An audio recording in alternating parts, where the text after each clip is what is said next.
Hello guys, in this video I want to take you into one of the most powerful teachings Neville Goddard ever wrote about how a person can manifest something that, from the outside, looks completely impossible. I'm Michael Clark, and today we are going to read through 2 pages together from Neville's book The Law and the Promise, specifically the chapter called Enter Into.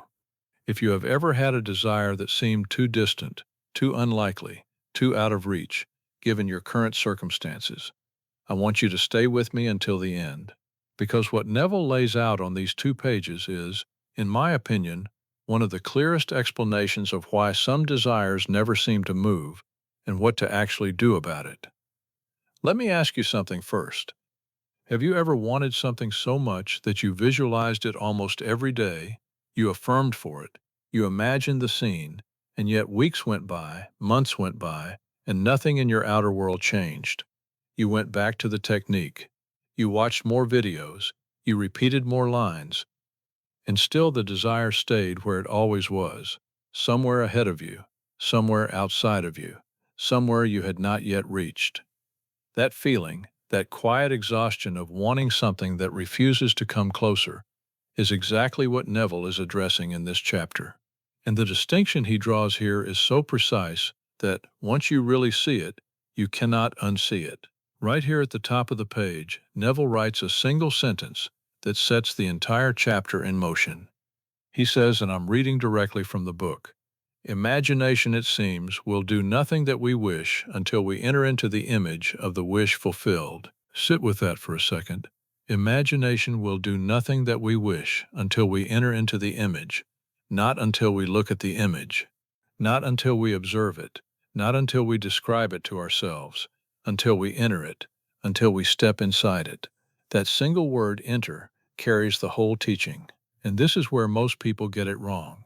Because when most of us visualize, we are not actually inside the scene. We are watching it. We are like someone standing outside a window, looking through the glass at a version of ourselves who has the thing. We see the person with the money, we see the person being loved, we see the person living in the new home, the new body, the new life. But there is a glass between us and them. We are still the one without. They are the one with. And as long as that separation exists in your inner world, your outer world will keep producing exactly what you are inwardly being, which is the one without. Look at the next idea on this page. Neville says the secret of creation is the secret of imagining, first desiring, and then assuming the feeling of the wish fulfilled. Read those 2 steps again.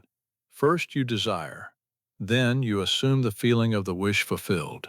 He doesn't say first you desire, and then you push, plan, repeat, and force. He says you desire, and then you assume the feeling. Assuming the feeling is the entering. You stop being the one who wants the thing, and you quietly become the one for whom the thing is already true. Now, on this same page, Neville borrows a powerful image from Blake to describe what happens when you do this. He talks about entering into the image until it, in his words, englobes itself and becomes a womb. That word womb sounds strange at first, but the meaning is actually very simple. A womb is something that takes a seed and grows it into a living thing. Neville is telling us that when your consciousness genuinely enters a state, that state stops being a flat image in your mind and becomes alive. It becomes something fertile, something that begins on its own to produce the conditions that correspond to it. The state itself starts working. You don't have to push it, you inhabit it, and it does what wombs do. It grows the thing. And then comes one of the most important sentences in the entire chapter. Notice what Neville is saying here. He writes, "Man, by entering a state, impregnates it and causes it to create what the union implies." I want you to hear that very plainly, without any mystical fog around it. What he is saying is this: when your awareness fuses with a state, when you genuinely take it on as yours, that state begins to express itself through your life. The merger between you and the state is what gives it the power to externalize. You are not begging for the state to come true, you are joining with it. And from that joining, the outer events follow. Now this is the important part, because most people are not entering anything, they are observing, They are hoping, they are politely asking life to deliver the state to them while they wait at a distance. And from that distance, the state remains exactly what it was, a possibility, a nice idea, something that might happen one day. And look at how Neville closes this section, because it is incredibly precise. He quotes Blake again, saying that these images are shadowy to those who dwell not in them, mere possibilities, but to those who enter into them they seem the only substances. This is the line I want you to never forget. Shadowy to those who dwell not in them, substances to those who enter. The thing you want, right now, in this moment, may feel shadowy to you. It may feel thin, unconvincing, far away, like a hope that you barely dare to believe in. But Neville is telling you that this shadowiness is not a fact about the desire. It is a fact about your position. You are not in it. You are looking at it. And anything looked at from outside will feel like a mere possibility. The deeper point is this: what seems impossible feels impossible because you are still standing in the state of not having it. You are still inwardly the person who is waiting. You are still identified with the lack, with the delay, with the no, with the not yet. And as long as that is your inner address, the outer world has no other report to give you. Reality is not withholding the thing. Reality is simply showing you, with perfect accuracy, where you are inwardly living. Think about someone staring at a bank account that shows a number that frightens them. They want financial relief. They want breathing room. They want to stop calculating every small expense. But every time they think about money, they feel the same tightness in the chest, the same quiet dread. They visualize abundance for 10 minutes, and then they spend the other 23 hours and 50 minutes of the day inwardly living in shortage. They are not in the state of abundance. They are visiting it briefly and then returning home to lack. And reality, faithful as always, keeps delivering more of where they actually live. Or think about someone who wants love, or reconciliation, or a relationship that feels true and warm and steady. They imagine the conversation, they imagine the message, they imagine the reunion, but inside they still feel unseen. They still feel like the one waiting for the other person to choose them. They have not entered the state of being loved, they have only pictured it. And so the outer world keeps confirming the inner posture, which is the posture of someone who does not yet have it. Or think about someone who wants a new beginning. They want to move, to heal, to start a different chapter of their life. But the present circumstances feel so fixed, so heavy, so unmovable, that the new life feels like a fantasy. They look at it from across a great distance, and it does feel shadowy. It feels like wishful thinking. And that is exactly Neville's point.